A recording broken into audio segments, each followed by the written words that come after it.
Let's go! Dans la vidéo d'aujourd'hui, je vous montre ce que j'ai trafiqué avec ma copine fin décembre et pendant le mois de janvier. On y va?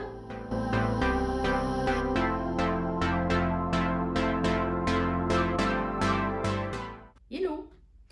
Je me présente Anna, une couturière amatrice avec un peu d'expérience.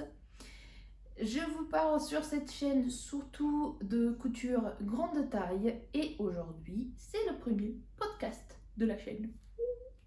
Si vous avez des questions, n'hésitez pas, les commentaires sont là pour ça. Si vous avez des idées à partager, c'est pareil. Tant que c'est fait dans la bienveillance et la bonne humeur, ça ira. Alors, vous me verrez souvent regarder soit l'ordinateur, soit le carnet de couture, puisque j'ai noté des informations par rapport à ce que je vais vous présenter. Je vais vous présenter 4 réalisations, une qui date fin du mois de décembre et les autres du mois de janvier. Si vous avez vu mes vidéos concernant les besoins que j'ai, c'est des patrons que j'ai déjà mentionnés. Je vous mets le lien en barre d'information par rapport à cette vidéo qui parle justement de mes besoins. Je n'ai pas dérogé à ce que j'avais mentionné. On commence avec le premier patron. Je vais vous parler d'un pull que vous avez déjà vu. Le pull Alice de Fibremood. On sort le carnet. Alors, le pull Alice de Fibremood, comme vous avez pu voir sur l'illustration que je vais insérer, c'est un pullover, comme eux ils mentionnent. Je dirais c'est un sweat, tout simplement, qui a pour caractéristique très particulière d'être réversible. En fait, il a une encolure V et une encolure ronde que vous pouvez choisir de porter soit devant, soit derrière, le V devant ou le V derrière. Ce que moi, je trouve assez charmant. C'est un patron qui va du XS au 3XL. Moi, j'ai acheté la version PDF, les marges sont incluses. Le niveau de difficulté est un niveau 2/5, ce que je confirme. Et le tissu, la quantité de tissu demandée plutôt, c'est de 1,85 m si on utilise un tissu sur une laisse d'1,40 m. Sur ma version que je vais vous montrer juste après, j'ai fait quelques modifications, notamment ce pull a une parmenture qui est prévue. Moi, je n'ai pas fait cette parmenture. Je ne me sentais pas à l'aise en fait de porter ce type de pull avec cette finition là, donc je l'ai modifié. Voilà ma réalisation que vous avez déjà pu voir sur la chaîne. J'espère avoir assez de recul, sinon je vous mets de toute façon les photos portées du vêtement. Alors, les modifications que j'ai pu apporter, comme je vous mentionnais, j'ai fait une finition différente. Ici, normalement, il y aurait une parmenture. Moi, j'ai fait une finition au biais rapporté. J'ai commencé par un biais en satin. C'était pas ça, niveau finition. Et du coup, j'ai pris un morceau d'un French Terry que j'avais dans mes chutes. Et je l'ai appliqué comme si c'était un biais, tout simplement. Comme je vous disais, vous avez donc l'encolure en V et l'encolure arrondie. Et en fait, autant on peut porter le V vers le devant que sur le dos, comme je mentionnais précédemment. J'ai rallongé les poignets parce que je trouvais qu'ils étaient pas assez large pour moi. Je les ai rallongés de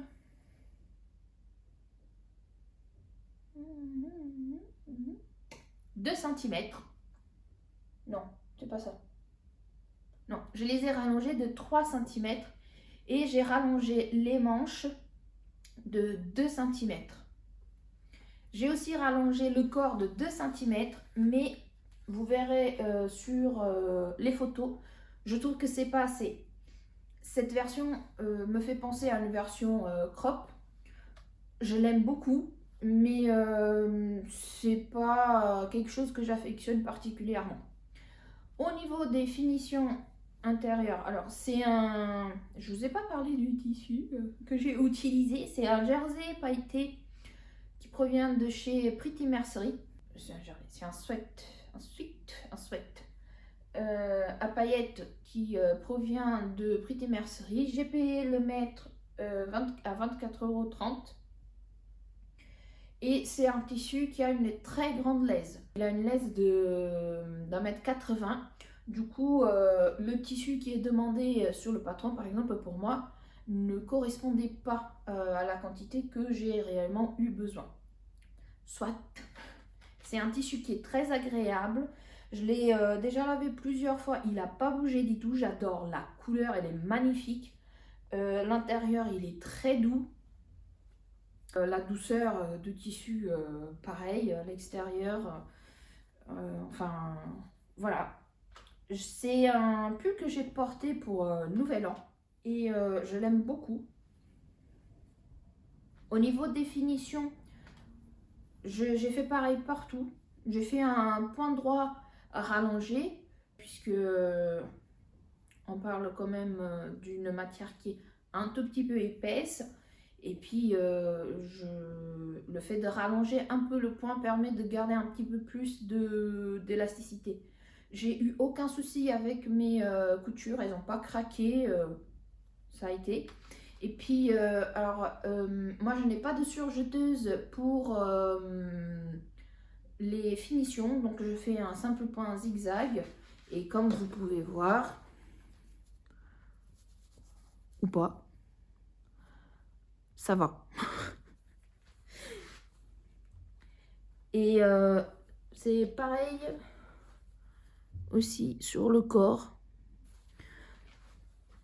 Ça n'a pas bougé, j'ai pas eu de difficulté à coudre ce patron. J'ai pas eu de difficulté à coudre ce tissu. Là, le seul endroit où il faut faire un peu attention, et ça explique le 2/5, c'est au niveau du V. Si je viendrais à faire ce patron dans un autre tissu, par exemple un tissu chaîne et trame, oui, j'aurais fait la parmenture. Là, non. Clairement, non, non, non. Pour les manches, j'y toucherai rien, ni les manches ni les poignets, tout est nickel. Je rallongerai juste le corps de quelques centimètres de plus. D'ailleurs, je me demande si je vais pas le refaire dans ce tissu maille qui vient aussi de Pretty Mercery. Je vous ai même pas dit ce que je porte, je vous dis juste après. Et j'ai le même en bleu. Et j'hésite en fait soit à faire ce patron-ci, qui est le chemisier du livre Dresde de Dirando, ou à faire un pull Alice de Fibre Mood. Et comme je disais, vu le tissu, alors j'ai pas eu de difficulté à coudre ce tissu non plus, mais vu comment il se comporte sur la machine et même comment il est, je ferai par exemple la parmenture pour celui-ci. Je n'utiliserai pas la finition du biais élastique. Voilà ce que j'avais à vous dire par rapport à ce patron Alice. Il est très simple. J'aime beaucoup le rendu par rapport à l'association avec le tissu et puis la couleur. Voilà.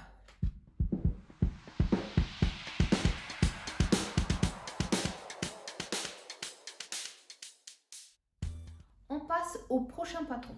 Le prochain patron est aussi un haut. Oui, j'ai cousu, oui, que pour le haut du corps. Voilà. Non, il n'y a pas de pantalon carène cette fois-ci. Ah oui, j'ai dit que je vous disais ce que je portais, donc en haut, je vous ai dit. Ceci est un carré, une écharpe, vous l'appelez comme vous voulez, qui vient du commerce. Pareil pour mon t-shirt. Et en bas, je porte un pantalon dress de Dirindo. Oui, presque complètement en dress de Dirindo. Vous verrez tout à l'heure la tenue portée, puisque de toute façon, je vous ferai des images par rapport à une autre cousette que je vous présenterai juste après. Donc, le deuxième patron que j'ai cousu, comme je disais, c'est à haut. C'est la blouse Sophia de la maison Victor. Ah, je vous ai pas dit quelle taille j'ai cousu pour le Alice. Est-ce que je l'ai marqué? Oh oui, j'ai cousu la taille double XL. Et pour ce tissu, c'est tout à fait adapté. Alors, c'est la difficulté en fait avec les patrons qui sont prévus être cousus en tissu extensible. C'est que des fois, selon le tissu, le taux d'extensibilité, oui, on n'obtient pas forcément les mêmes résultats. C'est comme ça, ma pauvre Lucette, c'est le jeu. Vu que ce n'est pas renseigné soit sur le patron qu'il faut pour le tissu, ou alors lorsqu'on achète le tissu, cette information n'y est pas non plus, ben on fait au mieux. La blouse Sophia, regarde, le patron va du 34 au 56. Il requiert un tissu extensible et chez la maison Victor, les marges de couture sont à rajouter. La difficulté de ce patron est de 2 sur 4, ce que je peux confirmer. Il est un tout petit peu, il faut du temps en fait. Il faut faire attention à certains points, comme dans beaucoup de patrons, il faut prendre son temps et comprendre en fait le jeu qu'il y a sur ce patron, puisque comme vous pouvez voir sur l'image, c'est un haut cache-cœur avec un jeu de plis au niveau de la ceinture, et c'est sur ce point en fait qu'on doit faire un petit peu plus attention. Le patron est très bien expliqué, on arrive à coudre avec les explications de la maison Victor, pardon. C'est juste que ce point, par exemple, moi personnellement, j'ai été faire une petite recherche sur YouTube pour avoir le visuel, parce que j'arrivais pas en fait à visualiser ce qui m'était demandé. Mais j'étais fatiguée quand j'ai cousu ce haut, donc voilà, ça y joue aussi. L'autre point sur lequel il faut faire un peu attention, c'est au niveau du col sur les épaules, parce qu'il y a un revers pour finir en fait le cache-cœur. Le tissu que j'ai choisi, c'est une maille Milano bois de rose, oui, que j'ai acheté auprès de Tissu de Rêve à 6,90 €. Si vous me suivez sur Instagram, vous avez déjà vu ce tissu. Je le mets sous centre, puisqu'il n'était pas, voilà. Le haut Sophia que j'ai cousu dans une taille 54.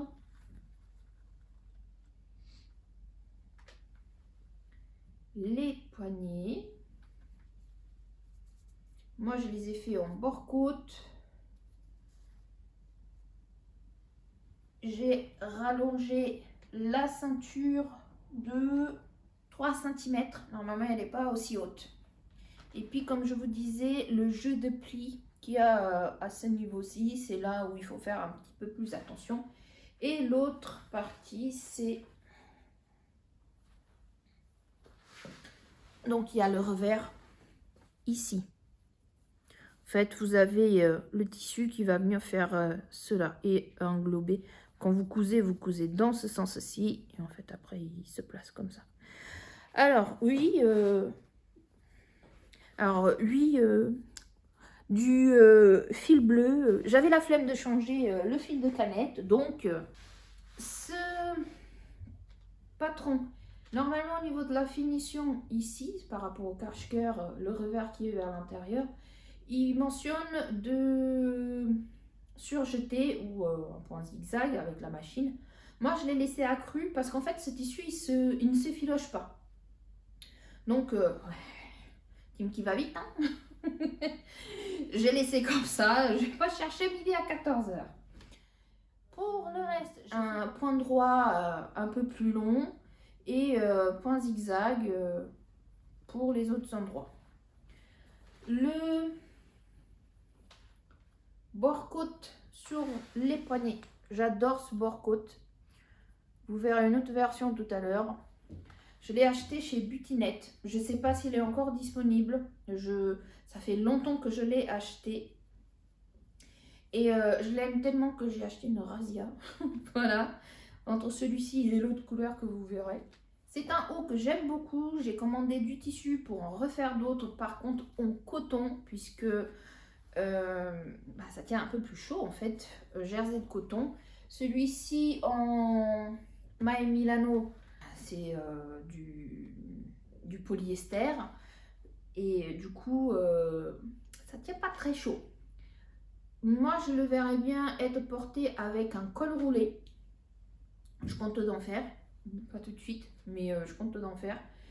Et l'autre petite chose, c'est que en fait, au niveau du cache-cœur, vous avez la possibilité soit de le fermer un peu plus, soit de le porter un petit peu plus ouvert. Donc, j'appellerais ça, façon de dire indo, la fermeture sage et la fermeture moins sage. Et eux, c'est l'encolure, mais décolleté, par exemple. Sage et un peu moins sage. Ici, vous pouvez tout à fait vous permettre de faire la même chose. Selon la fluidité du tissu, vous aurez un tombé qui est un peu différent. Vous avez peut-être pu le voir sur la photo qui est présente sur le site de la Maison Victor. On voit que le tombé de la blouse, comme il l'appelle, est un peu plus aéré que le tombé de la mienne. La Mai Milano est plus lourde. Je vous laisse avec les photos du vêtement porté. Elles ont été faites à l'extérieur, cette fois-ci par un beau soleil, avec la participation de monsieur qui n'était pas forcément d'accord parce qu'il disait qu'il y avait de la gadoue.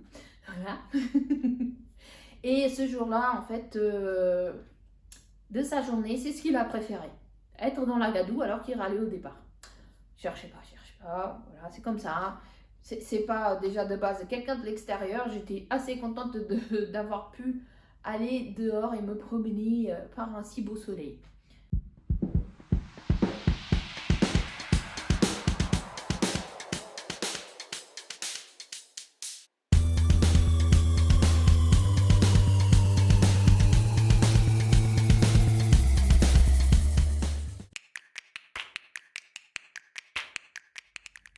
Vu qu'il me restait des chutes de ma maille Milano, n'est-ce pas, j'ai décidé de faire autre chose que j'avais mentionné au niveau de la précédente vidéo par rapport à mes besoins couturesques. J'ai réalisé la poppy bralette. Alors, la version que je vais vous montrer, c'est une toile. J'ai fait 2 essais, c'est-à-dire que j'ai changé la taille du bonnet par rapport aux versions précédentes. Donc, il fallait que je vérifie que c'était la bonne taille. Et l'autre chose que j'ai testé, c'était d'associer un tissu dentelle avec un tissu normal. C'est pas une version transparente en fait. Je vous montre et je vous dis d'où est-ce que j'ai eu tout le matos. Même si je pense que vous connaissez une bonne partie des endroits que je vais mentionner. Donc, comme je disais, là, à l'intérieur, vous avez la Mai Milano bois de rose. Et ça, c'est une dentelle extensible que j'ai achetée sur Vinted. Et en fait, j'ai voulu voir le rendu, mais je ne suis pas convaincue. Je ne suis pas convaincue. N'hésitez pas à me dire en commentaire ce que vous en pensez. Du coup, niveau finition, fil, hein. Cette partie-ci, c'est dans une autre couleur. C'est aussi une Mai Milano, mais cette fois-ci, elle vient de chez DS. Entre celle-ci et la boîte rose, il n'y a pas de différence pour moi. Les élastiques, sauf les bretelles, proviennent de Mercerie Extra. Voilà, un élastique à picot, très sympa, un peu satiné. Et l'élastique de sous-poitrine qui est un élastique, je pense, qui est utilisé pour genre les boxers, qui s'adapte très bien. Ce patron, c'est un patron que j'ai acheté sur Etsy. C'est un patron de House Morrigan. Et je vous mets à l'image le tableau de détail. Alors n'hésitez pas à arrêter la vidéo et à regarder si ça vous intéresse. Je vous mettrai aussi une petite photo des instructions. Elles sont en anglais. Donc ça vous permettra d'avoir une idée de comment ça se présente et si ça peut vous convenir ou pas. Si par exemple votre niveau d'anglais, vous pensez que pourrait être limité. Vous pouvez regarder et éventuellement vous aider en fait par rapport à certains termes de Google Trad. Voilà, faites ce que vous voulez. Les bretelles, je les ai récupérées d'un ancien soutien-gorge qui ne m'allait plus. À savoir que j'ai commencé par une taille sous poitrine 20 et un bonnet DD ou E. Et c'était un peu petit, donc j'ai augmenté juste la taille du bonnet. Ça, il y a presque un an. Et là, dernièrement, j'ai dû augmenter encore la taille du bonnet pour celui-ci notamment. D'où je vous disais que c'était une toile, c'était pour vérifier que ça allait. Ça va. J'ai voulu essayer autre chose, c'est-à-dire qu'au niveau du dos, j'ai voulu mettre des agrafes qui proviennent aussi de Mercerie Extra. Et en fait, c'est pas concluant, c'est pas pratique pour moi. Du coup, j'ai tout retiré et j'ai fait la jonction. Savoir que c'est pas prévu par le patron d'utiliser les agrafes, c'est moi qui a coupé en fait et qui a hacké le patron comme ça. À l'intérieur, pour un peu plus de maintien, alors je sais pas si c'est de la marquisette ou si c'est du PowerNet. N'hésitez pas à me dire en commentaire si vous savez la différence. Je pense que c'est vis-à-vis de l'extensibilité. Il y en a un qui est extensible dans les deux sens et l'autre qui est extensible que dans un sens. Pour les prochaines versions que je ferai, je n'appliquerai pas l'élastique sous poitrine de cette façon-là. C'est-à-dire que je l'ai mis sur l'endroit, j'ai piqué ici une première fois et après je l'ai retourné et j'ai repiqué au point zigzag. Ce que je ferai lors des prochaines fois, c'est que je vais coudre l'élastique directement sous l'envers et en fait je vais tout simplement replier comme ça. Au niveau de la matière qui reste sous poitrine, en fait, il y aura moins et du coup ça sera pas volumineux, on va dire, ou tout amassé au même endroit. Je pense que je gagnerai en confort. Pour la couture des élastiques, alors vous pouvez me poser des questions si vous voulez. Faites des essais. Nous n'avons pas tous la même machine avec les mêmes caractéristiques. Nous n'avons pas la même manière de coudre. La seule chose que je peux vous dire, c'est que j'utilise en fait un point zigzag. Mais après, pour le reste, je fais des tests et je vois comment je dois entraîner. Si je dois entraîner, quelle est la tension que je dois appliquer. Voilà, ça dépend de chaque personne, ça dépend de chaque machine. C'est compliqué de vous dire, ah, faites ci, faites ça, faites l'autre. En fait, testez. Parce que en plus, en dépendant des élastiques, ils n'ont pas tous les mêmes comportements. Donc c'est par rapport à ce que je peux vous dire et par rapport au résultat que vous avez, il peut avoir un monde. Une autre modification que j'ai fait par rapport au patron, je n'ai même pas regardé en fait je me souviens même plus, ce qui est mentionné pour quelle dimension au niveau du dos fixer les bretelles. Ce que j'ai fait, c'est que j'ai mis le soutien-gorge sur moi vu que les bretelles sous mes autres soutiens-gorge tombent souvent, j'ai rapproché un peu plus vers le milieu de dos. Comme ça m'évite qu'elle tombe. Et en effet, elle tombe pas. J'ai fait des tests avec du tissu scuba de chez Dressenstoffen. Mais j'ai pas utilisé la marquisette ou la bornette. Mais de toute façon, de base, déjà, le scuba n'a pas le même comportement que la maille Milano. La maille Milano, elle se tient un peu plus. Du coup, le soutien, moi, je l'ai trouvé un peu bof bof. Et j'ai trouvé aussi que c'est plus transpirant. Est-ce que j'ai d'autres choses à vous dire? Ah oui, je vous conseille fortement, mais je pense que du coup, vous avez compris, de faire une toile avec le même tissu dans lequel vous allez faire votre version finale. Pour l'ampleur des tailles, donc vous avez pu voir sur le tableau des tailles que je vous ai mis ou que je vous remets. Et bien sûr, vous ne verrez pas de photos portées, n'est-ce pas? Même s'il n'est pas transparent, ben non. Non, non, non, non. Ce que j'apprécie avec ce patron, c'est le peu de pièces qu'il y a à découper. Je peux tout à fait m'asseoir sur la table ou ici sur le bureau avec un tapis de coupe, c'est quoi, en format A3? Oui, en format A3. Découper les pièces. Il a 1, 2, 3, 4 pièces à découper. Bon, vous le découpez 2 fois parce que bah, si vous faites, si vous posez la marquisette ou le powernet, mais sinon, franchement, il y a très peu de pièces.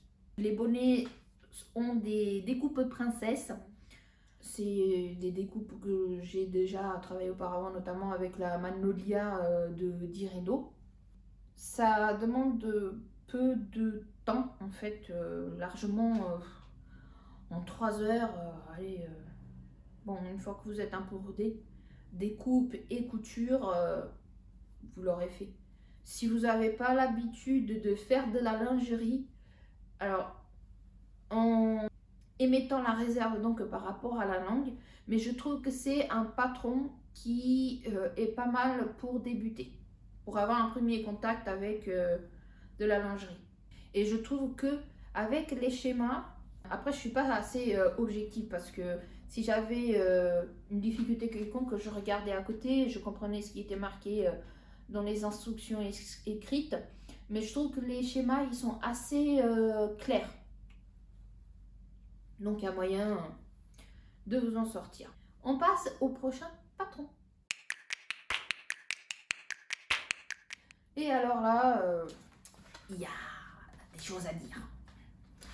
Déjà, c'est pas une pièce... elle n'est pas compliquée, hein. C'est juste que moi, j'ai rajouté des choses et du coup, bah, ça a pris un peu plus de temps. Je vais vous parler de la veste Frida de Fibre Mood que j'avais aussi mentionné lors de mes besoins couturesques. Je l'ai acheté en patron pochette. Je n'achète pas souvent de patron pochette et personnellement j'ai quelques réserves par rapport à la pochette de Fibre Mood. Je vais vous parler de ça. Alors, c'est un patron que j'ai payé 9,95 €. Il est arrivé assez vite. La version PDF, elle est à 8,50 €. Et c'est un patron qui a une difficulté de 3 sur 5. Alors, pour un patron qui de base n'est pas doublé, 3 sur 5, oui, parce que vous avez la fermeture éclair, même si c'est une fermeture visible et autres. Bon, je ne pense pas que ça soit le plus compliqué, mais ça reste une fermeture éclair. Vous avez les poches paysannes et c'est là que je pense c'est le plus laborieux. Surtout si vous avez choisi un tissu un peu épais. La taille du patron va du XS au triple XL, donc du 32 au 60. Le métrage conseillé pour le tissu principal est 1,75 m. Moi, j'ai utilisé environ ce métrage-là, puisque j'avais un coupon de 2 mètres de laine et il m'en reste un petit bout. La fermeture éclair, on demande une de 55 cm. Et pour le bord de côte, on demande pareil, 55 cm. Première difficulté que j'ai trouvée avec ce patron, ça se présentait déjà au niveau de la pochette. Alors, la pochette, vous avez donc la planche patron. Dedans, il y a un livret avec des informations qui nous sont très utiles et la gamme de montage en schéma. Il n'y a pas de texte, il y a des schémas. Et en fait, pour quelqu'un qui a déjà cousu des manteaux, c'est mon cas, j'en ai déjà cousu 1, 2, 3, j'ai cousu une veste rouge, donc on va dire 4. J'ai eu quelques expériences avec faire des poches, des cols, tout ça. Quand je regardais le livret d'instruction, je me sens tout à fait capable de m'en sortir pour coudre cette veste sans avoir besoin d'explications écrites. Là où j'ai eu une difficulté, c'est que sur ce livret ou même sur la pochette, il y a marqué nulle part l'information si les marges de couture, les valeurs de couture sont incluses ou pas sur la planche patron. On a ceci. Donc c'est un schéma qui nous indique la valeur de couture, c'est-à-dire par exemple là pour le devant tout autour vous devez coudre à 1 cm du bord, sauf que nulle part c'est marqué si ces 1 cm sont inclus lorsque vous allez couper votre patron. Donc j'ai fait une demande à l'aide sur les réseaux sociaux, sur Instagram et sur Facebook. Beaucoup de personnes m'ont sorti ce schéma. Je leur ai expliqué gentiment que ceci ne veut pas dire que les marges de couture sont incluses dans la planche patron. Je leur ai fait remarquer que je parlais d'une pochette patron, pas d'un magazine ni du patron PDF. Et en fait, il y a une personne sur Instagram qui a eu le réflexe d'aller voir les instructions PDF, chose que moi je n'ai pas faite parce que j'estimais que je n'en avais pas besoin, vu qu'il y a le livret d'explication, mais c'est pas. Et a trouvé une infime phrase, ou bout de phrase, c'est que c'est marqué que sur les patrons papier de Fibromood, les marges de couture sont à rajouter. Donc ici, vous avez le PDF. Et là, vous avez ce que j'ai dans ma pochette. À rajouter. Nous sommes sur une pochette avec une planche papier. Donc, on est parti du principe toutes les deux que du coup, il fallait rajouter les marges de couture. Mais déjà, j'ai eu cette difficulté parce que, enfin, on met un petit peu plus d'argent sur la pochette. Je pense que soit cette information devrait être rajoutée ou alors qu'il fasse mention de si on veut des instructions, mais même par rapport au schéma, hein, si on veut des instructions un peu plus complètes, renvoyer vers le site pour télécharger les instructions en version PDF puisqu'elles sont disponibles. Moi, j'ai pu les télécharger alors que j'ai acheté la pochette et je n'ai pas acheté le patron PDF sur le site. J'ai accès aux instructions en PDF. Voilà, ça c'était la première difficulté.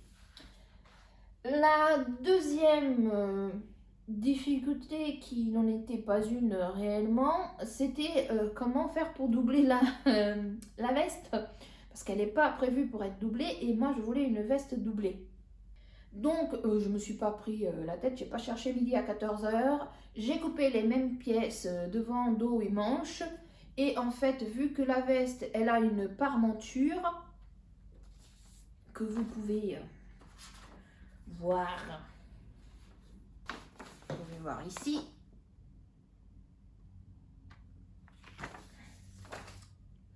En gros, j'ai pris la parmenture, je suis venue la poser sur les pièces doublure et j'ai cousu l'une sur l'autre. Et la doublure du coup était fixée avec la parmenture. Et pour la finition côté doublure, j'ai utilisé un passepoil.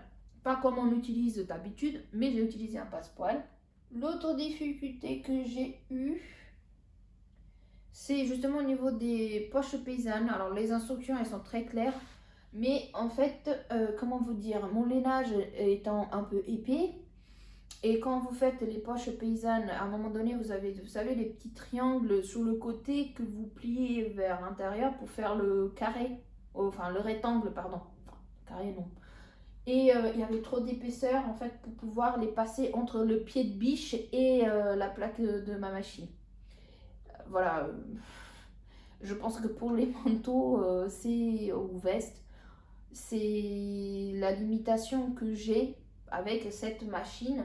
Elle a passé les épaisseurs pour le reste sans aucun problème. Mais ça, c'est dans beaucoup de machines.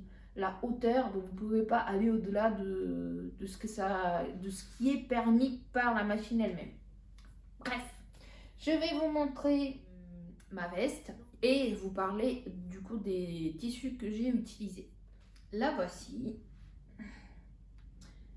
J'essaye de vous montrer au mieux. C'est un petit peu sport. Elle est un petit peu lourde.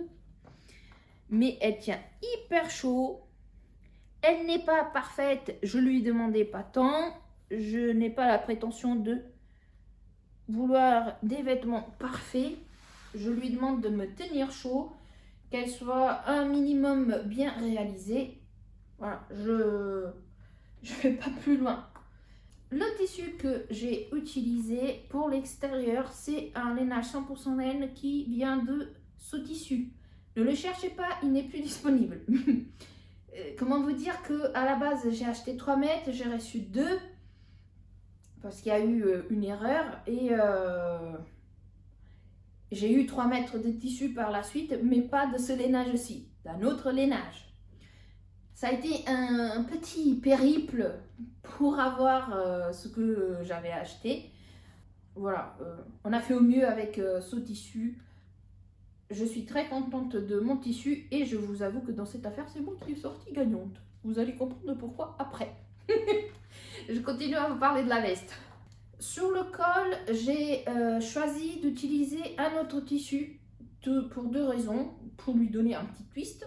Et parce que le lainage étant un peu épais, comment vous dire, j'avais peur que la machine, elle veuille pas d'autant d'épaisseur au niveau du col, parce que bon, il y aurait eu cette épaisseur, plus celle de l'intérieur 2, celle du corps 3, plus celle de la parmenture 4, sans parler avec la doublure. Bon, c'est assez fin, mais quand même. Je sais qu'elle passe bien les épaisseurs, mais à un moment donné, voilà, elle a ses limites aussi. Notamment, je l'ai trouvé la limite avec les poches paysannes, puisque j'ai dû finir les petits coins, comme je vous ai dit, à la main. J'adore la couture à la main. Petit tout. Bref. Les poches à ce niveau-ci sont entoilées. Le col a été aussi entoilé. J'ai rajouté un pli d'aisance au niveau de la doublure. Celles qui ont déjà cousu des manteaux ou des vestes, vous savez de quoi je parle. La doublure, c'est un tissu que ça fait un moment qui est dans mon stock. Elle vient de chez Dries & Stoffen. C'est un bleu électrique, j'aime beaucoup la couleur. Le bord-côte, c'est le même tout à l'heure, c'est juste qu'il est en bleu. Et le passepoil, alors je vous montre du coup ce que je vous parlais. En fait, pour poser le passepoil, je l'ai posé avec la nervure vers ce côté-ci. J'ai fait une première couture, mais pas accolée à la nervure. Et en fait, après, je l'ai retourné dans l'autre sens et j'ai repassé à nouveau une couture. Alors, du coup, ici, par exemple, vous voyez pas le tissu laine qui est à l'intérieur, qui a été assez pris. Par endroits, on peut le voir un petit peu parce que lorsque j'ai fait, par exemple là, lorsque j'ai fait la première couture, je l'ai fait un peu plus en arrière. Mais comme ça, on ne le voit pas du tout. Voilà. L'autre, elle pèse quand même, hein. L'autre petit mésaventure que j'ai eu, ça a été ici en bas. Je sais pas ce qui s'est passé. Peut-être que la doublure, elle a bougé quand je l'ai coupée. Je l'ai coupée au ciseau, mais c'est pas impossible, hein. Je l'avais épinglé et tout, mais il me manquait un bout. Du coup, j'ai dû rafistoler le truc. Alors, ça se voit pas, c'est à l'intérieur. Nous, on sait que... Enfin, moi, je sais qu'elle est là.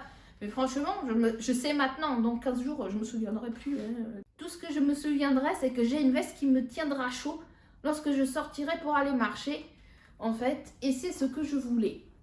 Je voulais une veste qu'on prend facilement dans mon armoire. Pas forcément le manteau qui est quand même assez long, qui me va au moins jusqu'au genou, même si ça tient chaud.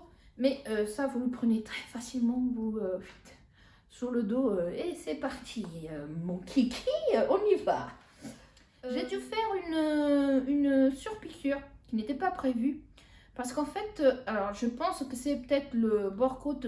J'aurais dû couper un peu plus grand, malgré le fait que j'ai suivi le patron. Il tourne un peu, vous voyez, un peu vers l'intérieur. Du coup, j'ai fait une surpiqûre pour essayer de l'aider à se maintenir un peu. Et puis, l'autre petit truc,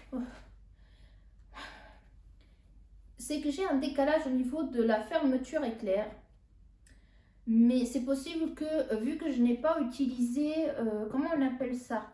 C'est un genre de thermocollant droit fil. Je crois qu'il y a Audrey de la chaîne Audrey V qui en parle. Et j'en ai acheté là. Parce que, en fait, lorsqu'on coupe, par exemple, ce genre de tissu, ou même du jersey ou de la viscose dans le biais, c'est des tissus que il suffit de tirer un petit peu, ça va bouger direct. Donc, en fait, moi, j'ai acheté cette bande qu'on vient poser, fait 1 cm à peine. On vient poser, en fait, ça va fixer la partie où vous l'avez posé. Ça empêche en gros le tissu de s'étirer sans que vous le vouliez. Et donc j'ai un décalage au niveau de ma fermeture éclair. Je pense que c'est de là, j'ai peut-être tiré sans faire attention à un moment donné sur le lainage et ça a fait ce décalage. Mais au-delà de ça, alors la dimension de la fermeture éclair est prévue de 55 cm. Elle est bien posée en fait entre les repères qui sont prévus pour. Ok, un fil. J'ai fini de la coudre hier, alors c'est normal qu'il y ait des fils. Il me manque genre 1 cm pour arriver au cran du haut. Je vais vous insérer une photo de l'étiquette de la fermeture. C'est bien marqué 55 cm. Et je vais vous montrer ce de quoi je parle. En fait, vous voyez que entre le cran et là où le bitonio qui est ici de la fin de la fermeture, et il y a un décalage, il ne va pas jusqu'en haut. Et en fait, je me demande si lorsque on nous mentionne une mensuration pour la fermeture, si c'est pas juste la partie des dents de la fermeture, sans tenir compte des petits bouts de tissu qui sont au bout en fait. Je me pose cette question et je pense qu'en effet c'est ça. Mais ce qui veut dire que lorsque sur l'étiquette c'est marqué une fermeture de 55 cm, peut-être qu'eux ils tiennent compte de ces petits bouts en tissu dans les 55 cm. Alors que pour nous, pour les cousettes, peut-être qu'ils ont... C'est pas ça. Je sais pas, vous en pensez quoi? Dites-moi. Peut-être que je me trompe complètement, hein. Je suis à côté de la plaque, je me suis juste gourée sur le truc, hein. Voilà. Ah oui, vu que sur cette partie, en fait, le devant de la veste fait un retour sur l'intérieur pour venir joindre la parmenture. Moi, quand j'ai coupé ma doublure, forcément, vu que j'ai utilisé la pièce de devant, j'ai coupé aussi cette partie qui a le retour je l'ai tout simplement recoupée pour qu'elle s'arrête au niveau de la parmenture quand j'avais mis la parmenture sur la doublure. Parce qu'il y avait ce retour et j'avais un petit morceau de doublure qui n'était pas nécessaire. C'est la seule chose que j'ai dû modifier pendant la couture entre la doublure et le manteau. Et pour faire donc l'assemblage des deux, je me suis aidée pour les manches, parce que pour le reste du corps, j'ai pas eu besoin, des instructions du magnésium. Pour la petite blague donc de ce tissu lainage, à la base ce lainage avait été commandé pour me faire le manteau I Am Artemis d'I Am Pattern, que j'ai fait, mais pas avec ce lainage. Comme je vous disais, j'avais commandé 3 mètres et en fait j'ai reçu 2. Donc j'ai fait un petit message sur Instagram à Andy, c'est le patron de ce tissu, et je lui ai fait part du mètre manquant. Ce à quoi il s'est apprêté directement à m'envoyer ce qui manquait. Donc j'ai reçu mon colis, très contente parce que j'allais avoir le métrage qu'il me fallait pour faire mon manteau. Et en fait, quand j'ouvre mon colis, c'était pas le même tissu, c'était pas la même couleur, c'était pas la même épaisseur. Du coup, je retourne sur Instagram, je lui dis Houston, on a toujours un problème. En fait, c'est pas le bon tissu que vous m'avez envoyé. Très gentiment, en plus, il m'avait mis 2 mètres de tissu. Et Andy me répond, je suis vraiment désolée, j'ai demandé à mon père de faire la coupe, il a dû se tromper en fait au niveau de la référence. Je dis, il n'y a pas de souci, mais du coup, on fait comment? Vu que j'avais deux photos de tissu que je lui avais envoyées pour lui montrer la différence, il me dit, c'est lequel qu'il vous faut? Et je lui explique donc lequel j'avais commandé initialement. Et je lui fais remarquer que sur le site, il n'était plus disponible. Oui, parce que j'avais été regarder du coup. Et il me dit, vous inquiétez pas, je vais en trouver, je ferai le nécessaire. Du coup, je lui réponds, force et honneur, je crois en toi, voilà, je veux mon manteau. Il fait froid ici, donc voilà. Quelques instants plus tard, il revient vers moi et il avait essayé de voir avec le fournisseur et en fait, il n'y en avait plus du tout. Donc, du coup, 2 solutions se présentaient à lui, soit me rembourser la différence de ce qui manquait, mais moi, je voulais mon tissu pour faire mon manteau, quoi. Ou alors, ce qu'il m'a proposé, très gentiment, ça a été de me renvoyer 3 mètres d'un autre tissu équivalent. La seule exigence que j'avais, c'est les mêmes caractéristiques. C'est-à-dire, j'ai acheté du 100% laine, je veux du 100% laine. Il fait froid, comme je disais, donc si j'ai choisi du 100% laine, c'est pour ne pas avoir froid. Ce tissu de base au mètre, il m'avait coûté 26 €. Donc, je vous laisse faire le calcul pour les 3 mètres. Il y en a pour environ 80 €. Voilà. Je crois que c'était à peu près 26 €. Et donc, je vous rappelle que j'ai reçu 2 mètres initialement, qu'il me manquait 1 mètre, donc ils m'ont renvoyé le manquant, mais en fait, comme geste commercial, ils m'ont renvoyé encore 2 mètres, 1 mètre de plus que ce que j'avais commandé à la base. Et qui me propose donc à la fin de me renvoyer 3 mètres d'un autre tissu. Faites un peu les calculs du métrage de laine que j'ai reçu à la fin pour environ 80 €. Et on parle bien de 100% laine, de lainage qui proviennent de maisons de haute couture, des fins de rouleau qu'ils n'utilisent plus. Comment vous dire moi j'étais contente, hein. J'étais très contente. 7 mètres de tissu pour 80 € du 100% laine haute couture. Que demande le peuple? Mais rien de plus. Je lui ai dit merci. J'étais très satisfaite en fait de comment il a traité la commande. Il m'a très naturellement dit je suis désolée, c'est mon père qui a dû se tromper. Voilà. En plus, du coup, j'ai appris que c'était une entreprise familiale. Donc, il a essayé de trouver la solution au mieux la solution qui lui convenait à lui en tant qu'entrepreneur et à moi en tant que cliente qui avait commandé quelque chose qui n'avait pas reçu ce qu'elle avait commandé. Donc, oh, j'ai encore du lainage, hein. J'ai fait une veste, j'ai fait mon manteau et j'ai encore du lainage. Oh, je sais pas ce que je vais faire, mais une superbe bonne affaire, moi je dis. Voilà pour la petite blague autour de ce tissu. Moi, ça m'égaye ma petite journée. Voilà. Hein. Ici, que déjà, il fait assez moche. Enfin bref, passons, mentionnons pas le temps, brouillard et tout ça. Voilà. J'espère que ce podcast vous a plu. N'hésitez pas à me répondre en bas quelles sont vos cousettes du moment. Qu'est-ce que vous avez fait? Qu'est-ce que vous avez préféré coudre? Je sais pas. Quel est le patron que vous avez préféré de ce que j'ai pu vous présenter? Est-ce que vous auriez fait autrement par rapport à certaines choses? Et je vous laisse avec les images de la veste portée. Je vous souhaite une bonne continuation et je vous dis à la prochaine. Tchuss!